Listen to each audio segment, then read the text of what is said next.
Hi everybody. I wanted to give you guys a quick update of the power supply that I've been working on. I've made a couple of changes since the last video.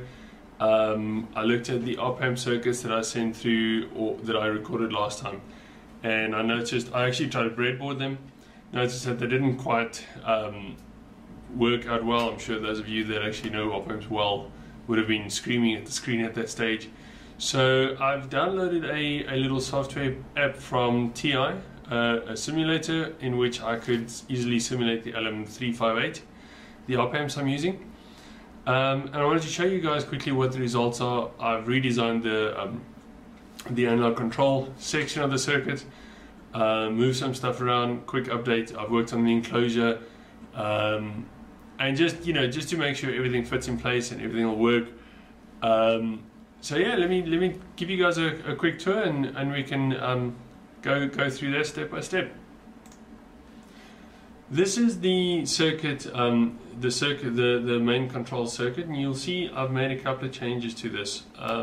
Particularly, this is our analog op-amp control circuit here, our shunt resistors, differential amplifier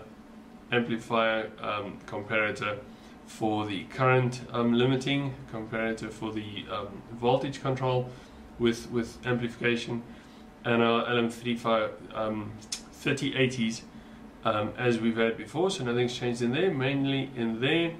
And you'll see that I've also removed the 3-volt voltage reference because I've moved that up to the microcontroller board, and the reason for that will become clear in a moment.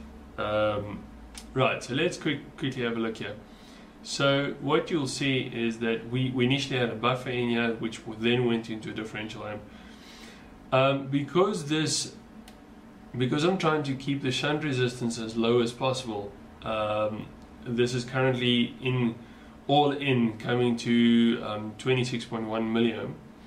I might, 26.1 or maybe 25 milliohm, depending on the resistors I get. And the reason for that is to keep the differential voltage between these 2 points at less than 80 milliamp, which is the required differential voltage for the INA226.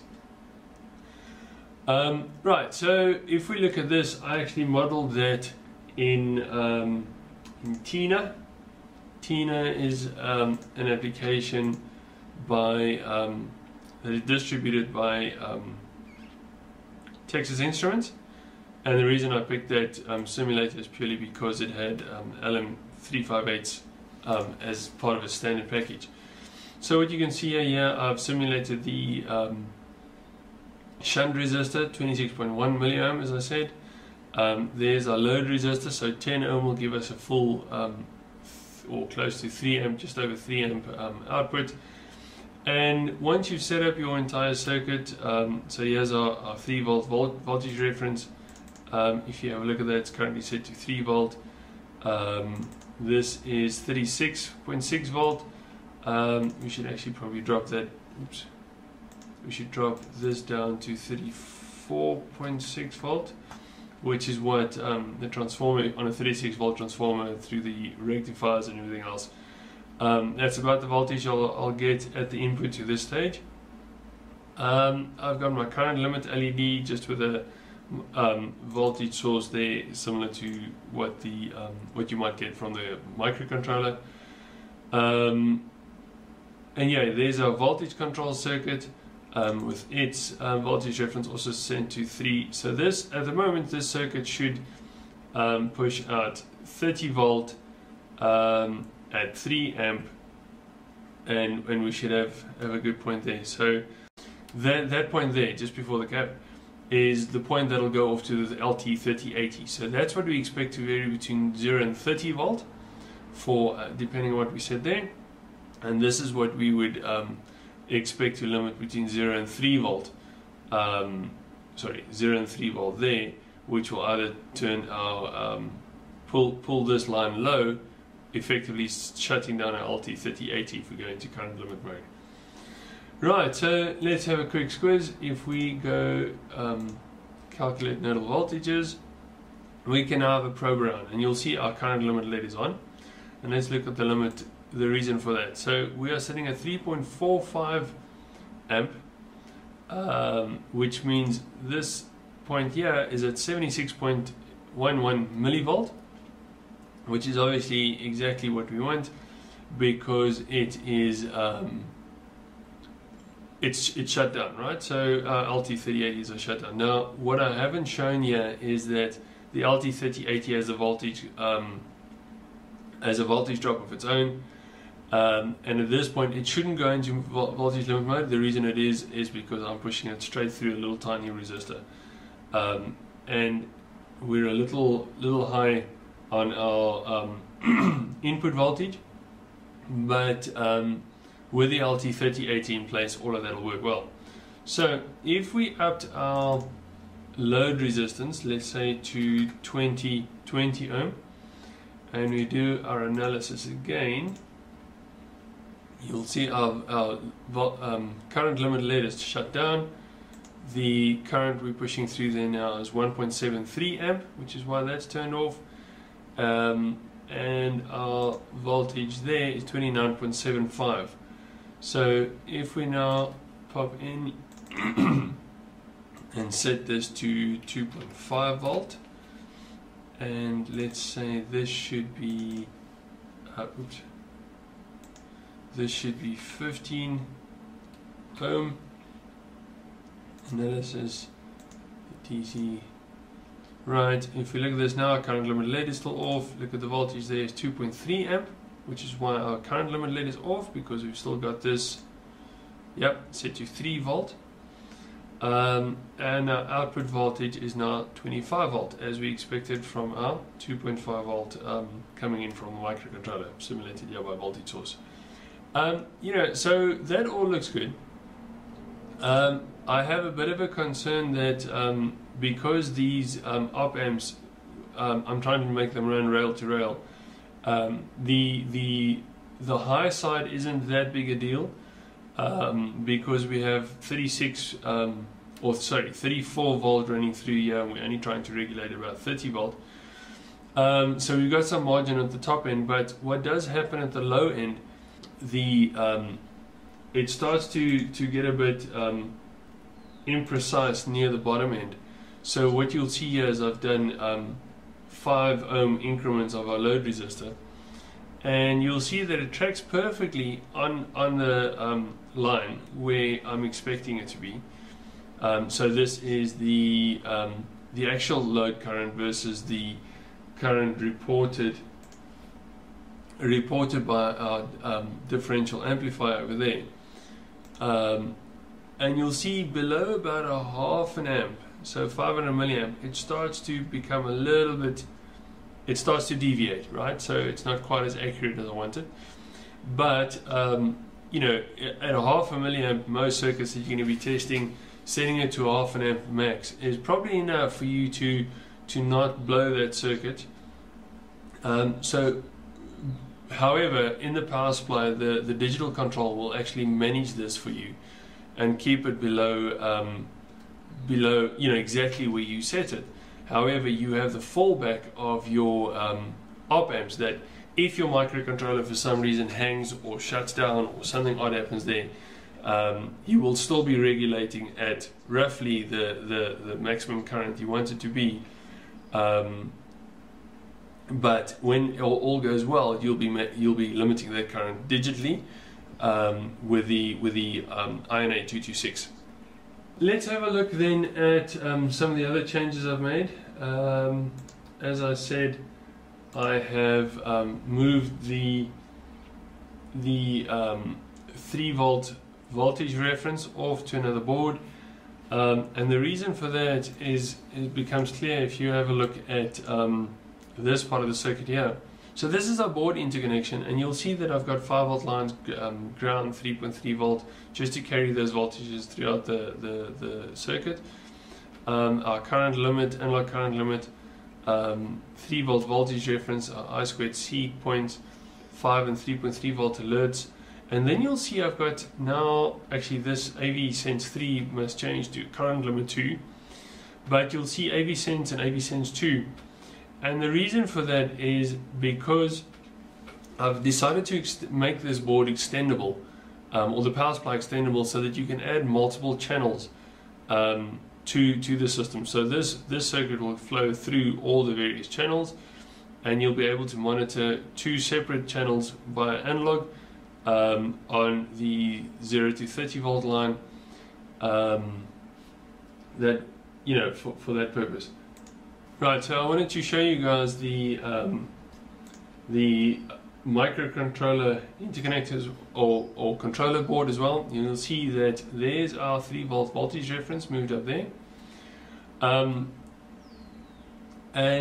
the reason for that is that I don't carry the 3 volt voltage reference at the power supply control board, so that I can have more than one of them.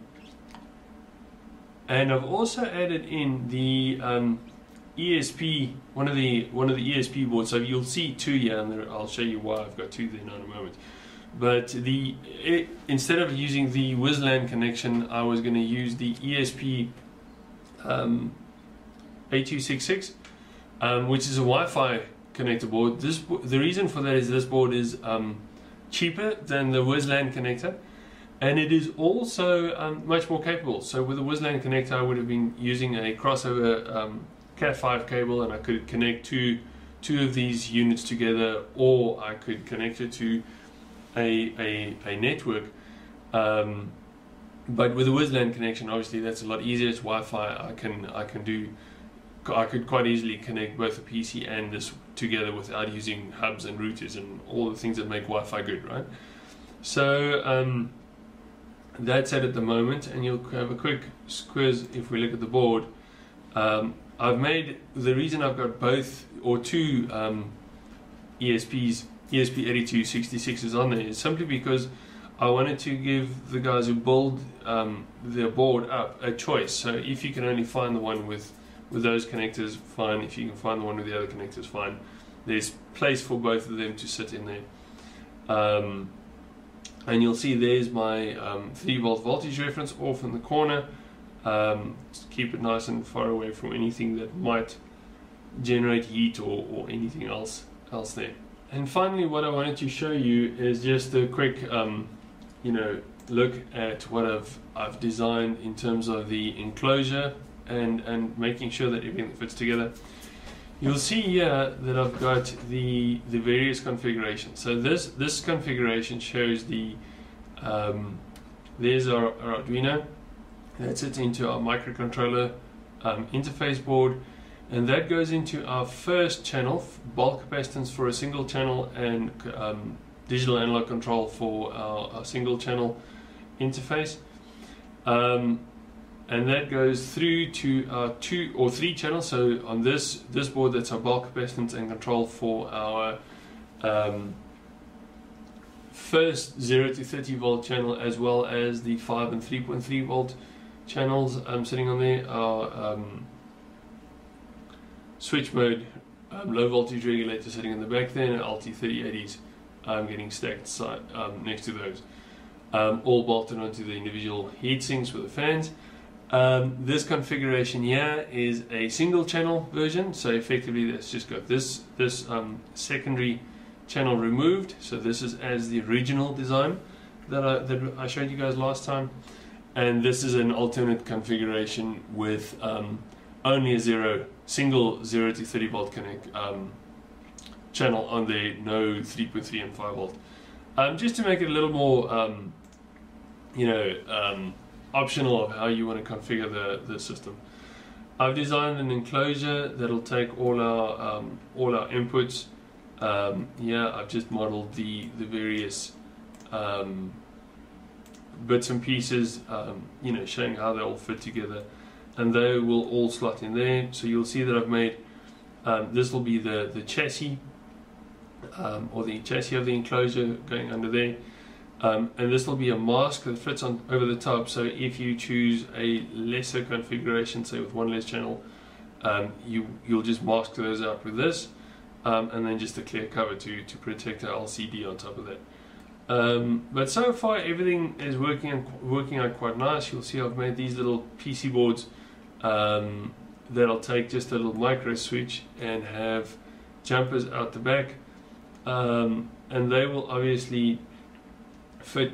That one is for our reset switch, and then I've got these buttons for the rest of the board. So if you put a little standoff there, just exactly the right height. These little switches are 4.3mm high, so 4.3mm will offset that perfectly against the front of the chassis. These need a bit more space because they actually protrude through, etc. Right? So yeah, that's the quick version. Don't want to go too crazy right now because a lot of this is still very early design. Right, so that's a quick look at the power supply that I'm busy building. Wanted to share with you guys, and you might have seen on Twitter. I've said that I've ordered some sample INA 226s from TI. Here they are.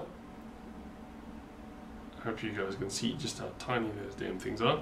So yeah, that's going to make the hand soldering interesting, but I don't think impossible. I've soldered tiny pin pitches like this before by hand. It's a bit tricky, but it's not impossible. So hopefully I could quite soon start building an initial prototype of this. I've done some initial costing and it seems to be coming in at about the right price. If you guys like the video, give it a big thumbs up. Tell your friends, tell your family, and thank you for watching.